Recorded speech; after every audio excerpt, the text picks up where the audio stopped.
Karis qaynonam uyga qaytdilar. Hamma joy-joyiga qaytsin, xavotir olmanglar. Nima deydilar? Senga surpriz qilmoqchi bo'ldim-da deydilar. Qaynonamni yo'q bo'lib qolishi men uchun surpriz ekanmish.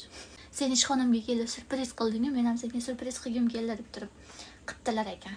Unaqa deb men siz yo'qligingizda даже ovqat ham yeolmadim desam, ovqat isitib berdilar. Hozir o'zlari yuvinyaptilar.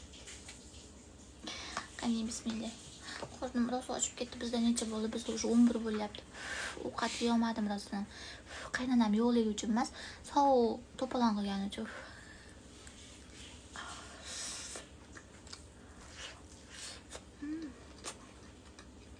Bilasizlarmi, menga nima sotib olib ketdilar? Sochi to'kilish uchun ekan. Ko'rsataman. 37 ming bunga olibdilar. O'zbek so'mida shuncha bo'ladi. Bu qaranglar. Sochimda massaj qilib, ichidan bir bola chiqargan. Gelga o'xshagan narsa chiqargan. Mana shu ekan. Soch to'kilishini qarshi olib, nima deydi? Soch to'kilishiga qarshi ekan. Bashnoq qilinar ekan. Bashnoq qilib massaj qilib ichidan nimadir chiqargan gapicha.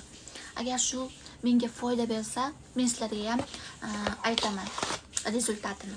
Qarab turinglar. Qonim ochib ketdi.